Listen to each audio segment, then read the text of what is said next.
Nossa bancada tem hoje a professora de História Árabe da USP, Arline Klemcha, e a professora de Direito Internacional também da USP, Maristela Basso. Os advogados, a começar da OAB, não veem conflito ético ou ilegalidade no fato de receberem honorários pagos com dinheiro que poderia ter origem criminosa. A polêmica nasceu de um pedido de investigação feito por um procurador de justiça do Rio Grande do Sul. Ele quer saber de onde vêm os recursos que o bicheiro Carlinhos Cachoeira paga na forma de honorários ao advogado Márcio Tomás Bastos. O Ministério Público de Goiás tem até um mês para avaliar se Márcio Tomás Bastos cometeu crime de receptação culposa e lavagem de dinheiro ao receber honorários do bicheiro Carlinhos Cachoeira. O autor da ação, o procurador da Justiça Federal Gaúcha, Manuel Pastana, lembra que Cachoeira está com os bens bloqueados e declarou à Receita Federal ter uma renda de R$200 mil anuais, incompatível com o que Márcio Tomás Bastos estaria recebendo dele. Eu não estou olhando nem para o lado do advogado Márcio Tomás Bastos. Provavelmente 15 milhões para ele não é nada. Mas 15 milhões para o cliente dele é muito. É absolutamente desproporcional para a renda dele declarada. A partir do momento em que você não perquire o fato de ele pagar 15 milhões de reais para ter um advogado de topo, né, como o ex-ministro da Justiça, em tese, você está colaborando, você está, pelo menos, no mínimo, sendo displicente e não apurar, e não saber se a origem desse recurso que ele está pagando é lícita. A Ordem dos Advogados do Brasil saiu em defesa do ex-ministro da Justiça. Para a OAB, não cabe ao advogado investigar a origem do dinheiro recebido de um cliente como pagamento pelos honorários. Esta é uma relação profissional e privada entre o cliente e seu advogado, de maneira que eu não vejo como o Ministério Público possa, de alguma forma, interferir nisto. O advogado criminalista Mauro Nassif, que ficou famoso após defender Suzane von Richthofen, condenada por matar os pais, acha que o advogado só precisa justificar a origem dos honorários em casos excepcionais. Se ele receber um avião, se receber um helicóptero, se receber uma lancha, um terreno, uma motocicleta, aí ele vai ter que explicar, porque tem que ver a origem de quem comprou aquela motocicleta e saber se aquela lancha não é furtada ou receptada. Mas dinheiro vivo, reais, não euros, libra ou dólar, mas dinheiro vivo não tem que dar a menor satisfação. Não entendi o raciocínio desse advogado. Alguém me ajuda? É a lei, eles fazem a própria lei, né? Então tem uma lei à parte, assim, um código à parte para eles.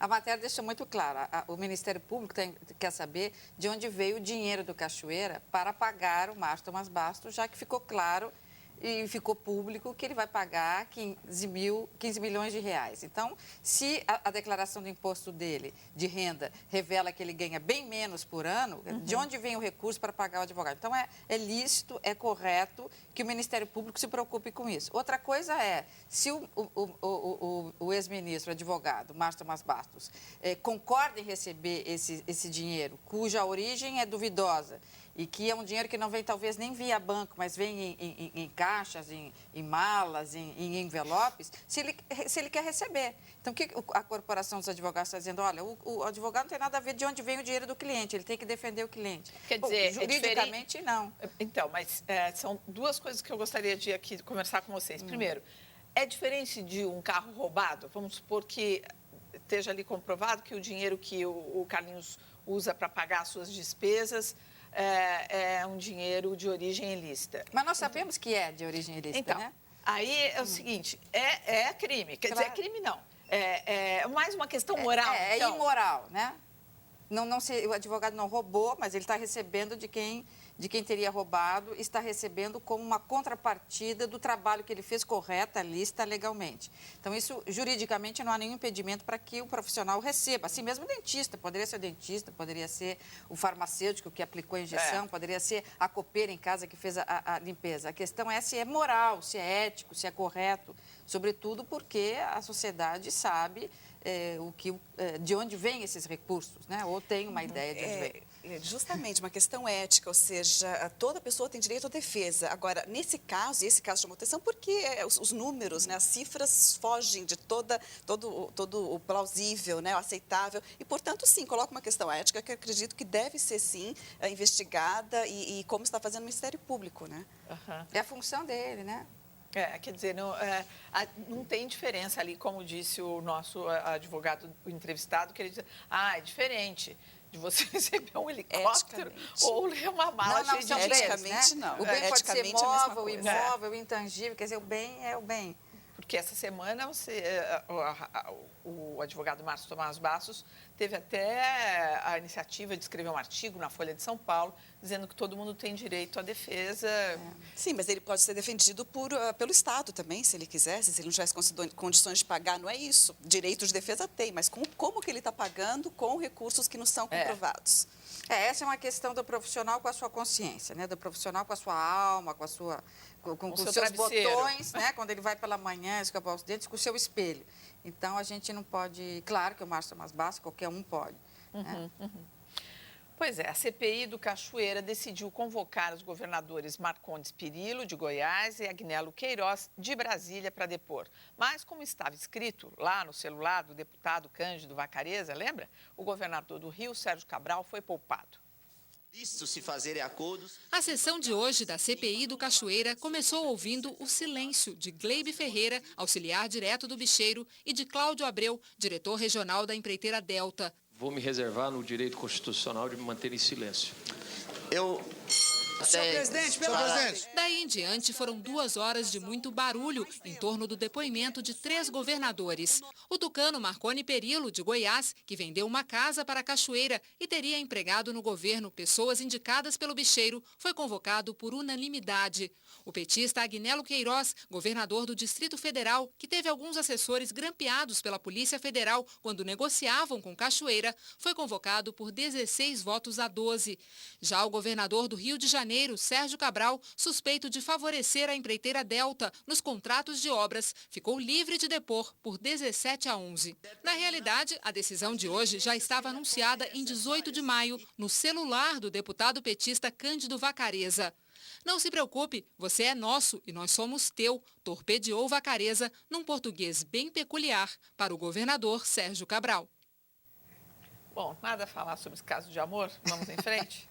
Ainda não é oficial, mas o pré-candidato Mitt Romney é o representante republicano que vai disputar as eleições presidenciais de novembro. Ele venceu ontem as primárias no Texas e conseguiu o número de delegados necessários à indicação do partido. Mas você sabe quem é Mitt Romney, o homem que vai enfrentar o presidente Barack Obama nas urnas? O Jornal da Cultura explica.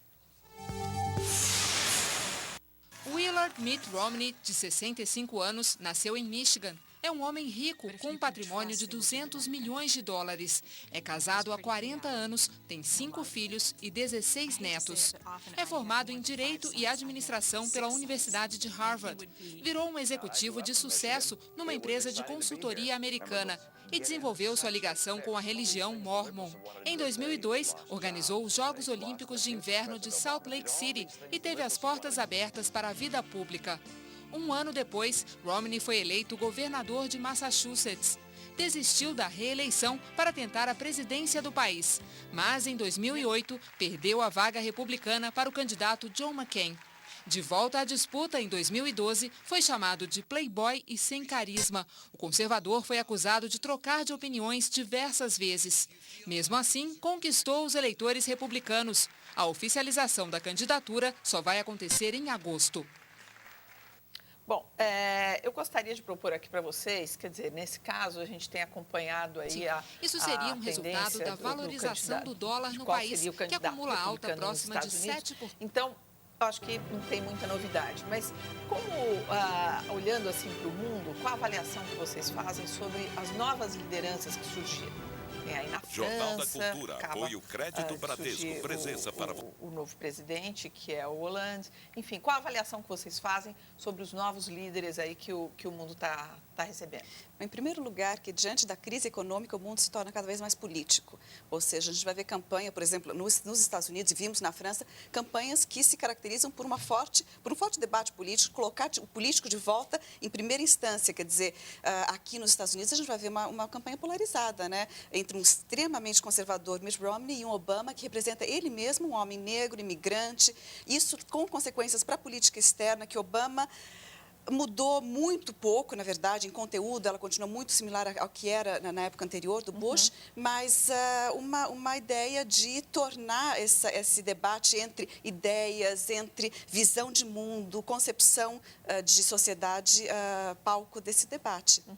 Com relação ao cenário internacional de uma maneira mais global. É muito triste, né? Porque o cenário americano as eleições americanas sempre foram mais emocionantes, sempre foram mais apimentadas, sempre foram mais interessantes para nós. E agora nós vamos ver uma campanha absolutamente insossa, até patética.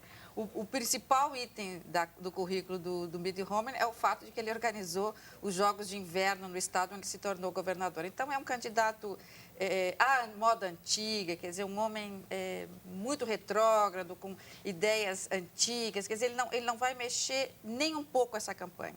E Obama vai tirar de letra, até porque é um homem mais engajado, tem uma plataforma mais moderna, é um homem de mais ginga, de mais experiência, tem mais twist, assim. Então, o que a gente vai ver nos Estados Unidos não surgiu um líder para fazer concorrência ao Obama. Se a gente sair dos Estados Unidos e andar pelo mundo, nós vamos ver a mesma falta de liderança aqui, que fez com que Lula elegesse a sua não política quase secretária-geral, que era Dilma, que era alguém que nunca tinha estado em nenhuma eleição. Nós vamos ver agora na Grécia, onde também não tem uma liderança. Nós vamos ver no Egito, onde as eleições foram feitas e também não tem uma liderança. Nós vamos para a Holanda, vamos para a França, foi Hollande, um camarada que também ninguém conhecíamos muito pouco. Então, essa falta de liderança é uma crise na política, sim, né?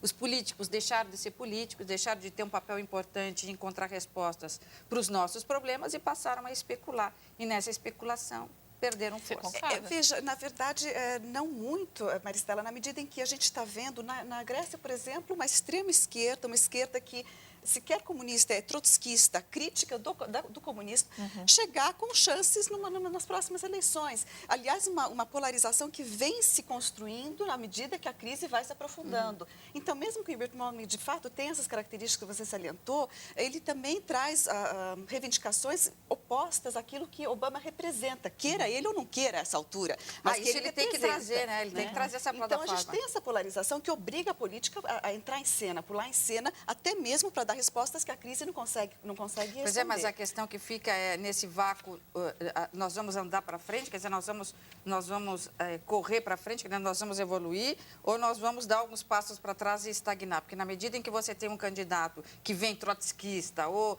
esquerdopata, ou seja lá o que for, mas não traz respostas concretas para os problemas, você vai trocar alguém que está no poder por alguém que você acha que tem respostas e não tem.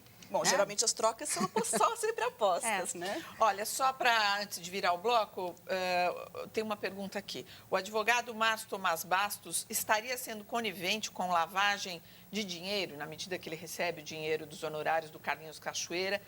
Esse era o nosso primeiro assunto. Evidente, porque se você tem notícia de um crime, você tem que denunciar.